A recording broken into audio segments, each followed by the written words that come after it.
በመጀመሪያ ሰዋሰው መልቲ ሚዲያን አስፈራሩ የቴዲ አፍሮን አልበም እንዳይለቅ አይ ችግር የለውም በራሴ ዩቲዩብ ቻናል ለቃለሁ አለ። ከዛ በኋላ ደግሞ በአልበሙ ዙሪያ ጋዜጣዊ መግለጫ ለመስጠት ከአርቲስት ቲቪ ጋር ተስማምቶ ነበር። አርቲስት ቲቪንም አስፈራሩትና ጋዜጣዊ መግለጫው እንዲታገድ አደረጉ። ይሄ ብቻ አይደለም የሚገርሙ ረዳት ፕሮፌሰር የተባለው ነብዩ ባዬ ነው ምናምን አቶ ነብዩ ባዬ በሉት ምን አይነት ጭንቅላት ቢኖራቸው ነው ግን እንደዚህ አይነት ጽሑፍ ይዘው የሚወጡት?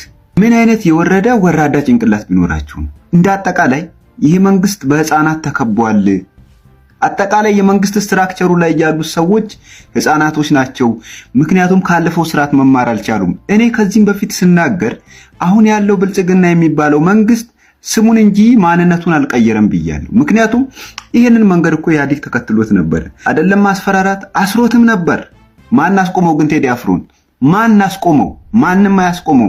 በዚህ አጋጣሚ እኔ ማስተላለፍ የምፈልገው መልእክት የቴዲ አፍሮ አልበም ካለፉት 5 አልበሞች ይልቅ ዘንድሮ በደንብ ነቅንቆ መሰማት አለበት። በደንብ ሀገሪቷን ማንቀጥቀጥ አለበት። እየገባችሁ ዩቲዩብ ቻናሉን ሰብስክራይብ እያደረጋችሁ በደንብ ሰብስክራይበሩ እንዲያድግ አድርጉ። ማስተላለፍ የምፈልገው መልእክት ይሄን ነው። በጣም ከቴዲ አፍሮና ከአድናቂዎቹ ጋር እልህ ተጋብተዋል።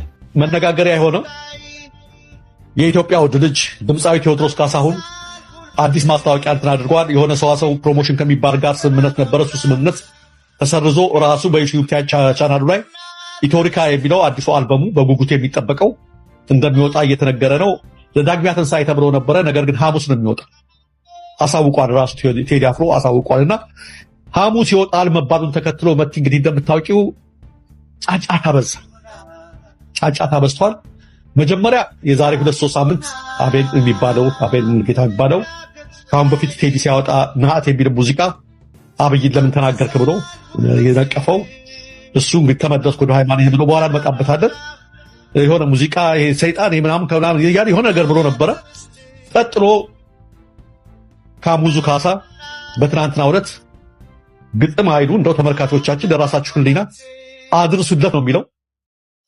ሰዶማዊ ጭቃ ነፍሱን አስይዞ በጭስ ደብዞ ባረቄ ፈዞ ድምፅ አልማዝ አባቱን ተንጫሮ ረዞ ግጥሙን ተውት። የሚያስቅ ነው ምን ማለቱ። አንድ ጊዜ እኔ እንደው ማብዬ ለጠፈው ግጥሙ እያዟዟሩ ካሙዙ ነው እንደጻፈው እያልኩ ነበር። ከከተፋምባ ከሚኖር ናውዞ አሽሻ ጢሶ ሰሪ ከመንቀፍ በቀንቅን መንገድ ከኔ ቢሰለፍ ከማላቀስ በቀር ከማልቀስ ዕጣ ለሀገር ቀን በቀን ተስፋ ያምጣ በሀገር የሚነግድ ምናምን የሚል መሪ ሆኖ እንደዚህ ያለ ትናንትና እንትን ሲል ነበር። እሱ የካሙዙ ሳይበቃ ሲል ደግሞ በጠቅላይ ሚኒስትር አማካኝና በሚኒስትር ደረጃ አሁን እንደምትመለከቱት በሚኒስትር ደረጃ ነው የጻፉት። ምን ማለታቸው እንደሆነ አልገባንም። ለትንሣኤ ሼፊልድ ዋንጫ ዘፈን አውጥተሽ የአርሴናል፣ የሊቨርፑል፣ የማንቸስተር ሲቲ ብሎ ሁሉም የሊግ ቡድኖች ደጋፊዎች እንዲሁም ጊዜያቸው ሁሉ በጾምና በተካት ያሳለፉ የትንሣኤው ምዕመናንና በዘፈን ይደንሳሉ ብለሽ ከጠበቅሽ ዓለሙንም ኳሱንም በሰመመን ነው የምታየው ማለት ነው። ኳስ ጨዋታው በሚታይበት ቀን እየተኛሽ ማታ በስካር መንፈስ በምታየው የሃይላይትና የጨዋታ ዘገባ ተመስርተሽ ስለ ሊጉ ቁሬ በሚል ድምፅሽ ለመተንተን እንዳትሞክሪ ኳስ አዋቂዎች ይመክራሉ። የካታንጋም የትሪቡንን የመስማት ተራር ከማንታነሽም ተቀማጮች ምክር ይለግሳሉ። ሃይላንድ ሃዋርድ መስሎሽ እንዳትሳሳቺ የሊጉ ተከታዮች ያስባሉ። ወይ ኳሱን በደንብ ተመልከች ወይ ስለማታ ኋድራ ቀሽረሽ አንቆርቁሪ ምናምን እያሉ ቀን እየተኛሽ ማታ ድምፅ ለማውጣት ለትንሣኤ ምናምን እያሉ በዚህ ወይ ግልጽ ነገር አይጽፍም። በራሱ ፕሪንሲፕል የሚሄድ ለፕሪንሲፕሉን በትክክል የሚገዛ በጣም ትልቅ ሚውዚሽን ነው። he doesn't need anybody's permission to create። ማንኛውም ሰው አክኖሌጅ የሚያደርግለት ነገር ቢኖር he is actually a different musician። ድምፃዊ ቴዲ አፍሮ የመጪው ሐሙስ አልበሙ እንደሚለቅ በሶሻል ሚዲያ ገጾቹ አስተዋውቆ ነበረ።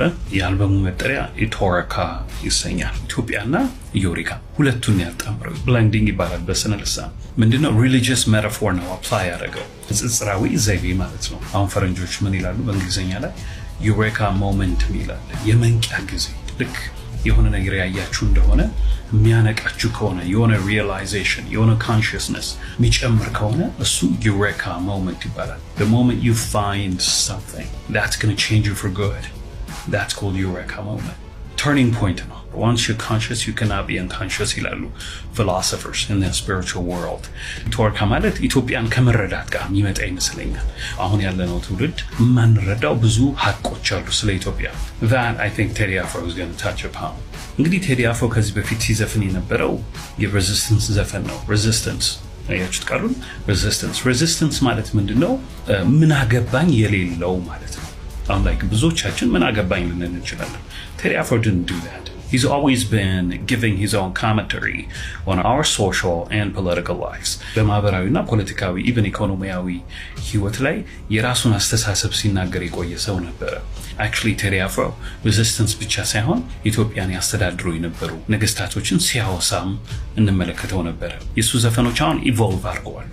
አሁን ወደ ሜዲቴቲቭ reflective ወደ አርምሞ ውስጥ የሚከተን አይነት ዘፈኖችን መስፈን ጀምረዋል። basically he talks about his country ስለ ኢትዮጵያ ነው የሚዘፍነው፣ ስለ አንድነት ነው፣ ስለ ፍቅር ነው የሚዘፍነው። ለምሳሌ ሰሞኑ ኃይሌ ገሪማ በኢቢኤስ ቀርቦ ስለ Black Lives Roman Walls የሚለው የ10 ሰዓት ዶክመንተሪው ላይ ስለዚህ ጉዳይ ነው ያወራው። ኢትዮጵያን ከመረዳት አኳያ ከዚህ በፊት የነበሩ ጀግኖች ምን አይነት ደም ከፍለው እንዳቆዩ how do they keep this country intact የሚለውን ነገር የመለሰበት ፊልም ነው።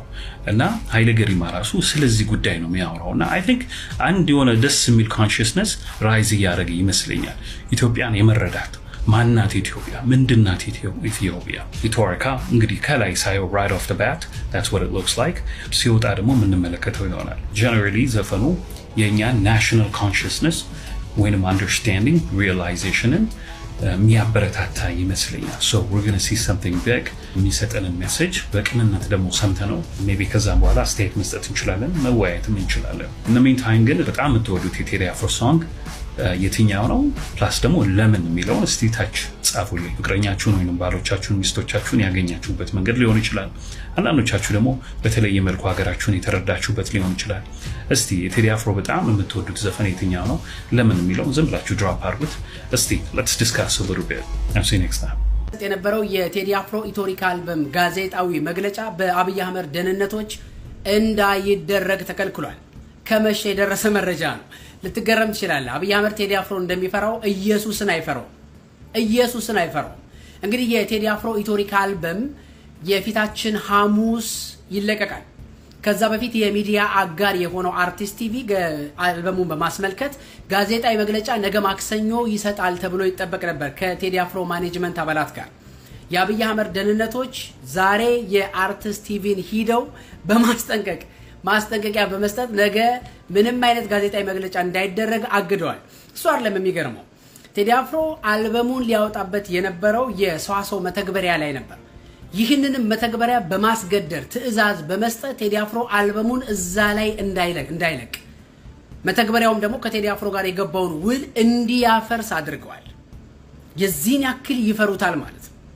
የዚህን ያክል እስክርቢቶ ይዞ እንግዲህ የፊታችን ሐሙስ የቴዲ አፍሮ ኢቶሪካ አልበም ይለቀቃል። አልበሙ ከመለቀቁ በፊት የአብይ አህመድ ደህንነቶችና የአብይ አህመድ የግል አክቲቪስቶች አልበሙን በማራከስ ላይ ተጠምደዋል።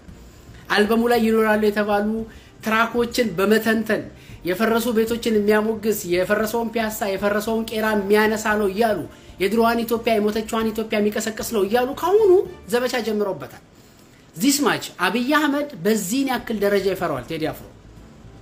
አሁንም እርግጠኛ ማን ሆኖ ነገር ሐሙስ የሚለቀቀው አልበም ላይ ማክሰኞ ወይ ሮብ ሰው ጨፍጭፎ ሀገሪቷ በሐዘን ላይ ሆና እንግዲህ ቴዲ አፍሮ እንደለመደው ኤክስቴንድ እንዲያረጋ አልበሙን ሳይወጣ እንዲቀር ለማድረግ ሁሉ ጥረት እንደማያደርግ እርግጠኛ ልንሆን አንችልም።